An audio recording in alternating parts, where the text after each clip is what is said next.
वैसे मालिक, एक जरूरी बात बतानी थी। हाँ बोल। आपको पता है छोटी मालकिन के साथ बहुत धोखा हो रहा है। अच्छा, कौन कर रहा है? आपकी बहू रानी और जमाई राजा दोनों। बदतमीज, तुझे मालूम है तू किसके बारे में बोल रही है? किसके बारे में बोल रही हूँ ये तो मुझे पता है, और सबसे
जी पापा, बताइए।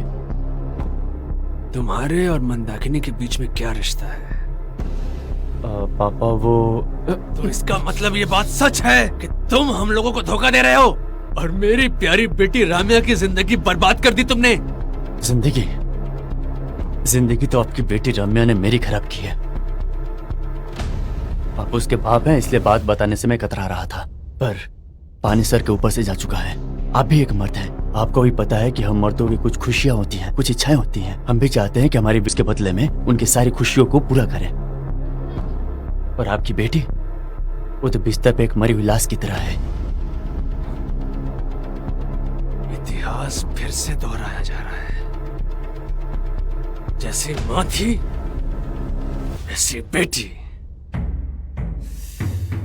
और एक तरफ वो है मंदाकिनी, जो कि इतने सालों से विधवा है, पर उसके रोम रोम में जादू है।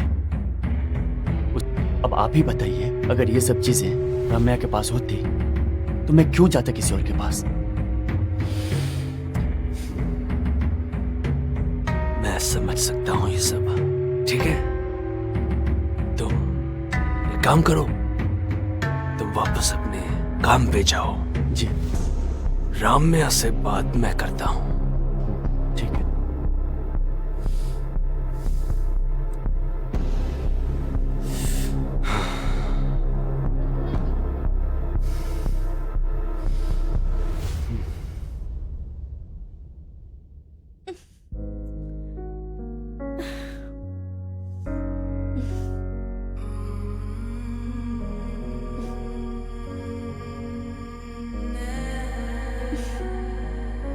कितना वक्त हो गया है, कब धीरेंद्र जी को फोन किया था, अब तक नहीं आए।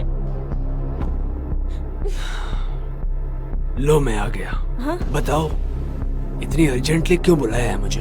बात ही ऐसी है, कुछ बताना था आपको। हाँ बोलो, मैं सुन रहा हूँ। मुझे ना एक्चुअली रामिया ने बताया कि जमाई राजा मंदाकिनी के बीच में ना। ये सब मुझे भी पता चला, दामिनी ने बताया मुझे। दामिनी ने बताया? दामिनी तो कुछ दिन से घर पर नहीं आ रही है। वो उसकी बहन है ना कामिनी। कामिनी ने दामिनी को बताया और दामिनी ने फोन करके मुझे बताया। मैं तो कहती हूँ सुधीर को ही घर से निकाल दो, सारा झमेला ही खत्म हो जाएगा। देखो ऐसा है, मुझे जब ये सब पता चला तो मैंने सुधीर से बात की। सारी बात पता करने के बाद ये पता चला है कि सारी की सारी गलती सुधीर की नहीं है। देखो ऐसा होता है कि औरत के हाथ में ही होती है अपने पति को बांधने की डोर। अगर वो डोर ढीली छूट जाती है तो इसका मतलब ये नहीं है कि सारी की सारी गलती पति की होती है। देखो ऐसा है, मैं राम्या से बात करता हूँ, और रही बात मंदाकिनी की, उससे मैं अपने तरीके से समझाता हूँ।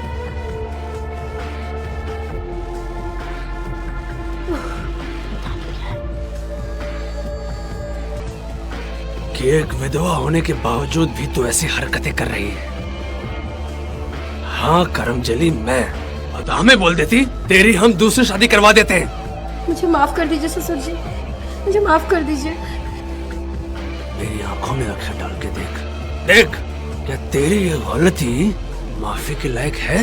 तुझे मालूम है कितना बड़ा पाप कर रही है? एक औरत का बसा बसाया घर उजाड़ रही है तू। बहुत मुश्किल होता है एक चरित्रहीन औरत का सुधरना। ससुर जी आप क्या बोल रहे हो? अब मैं बोलूंगा नहीं,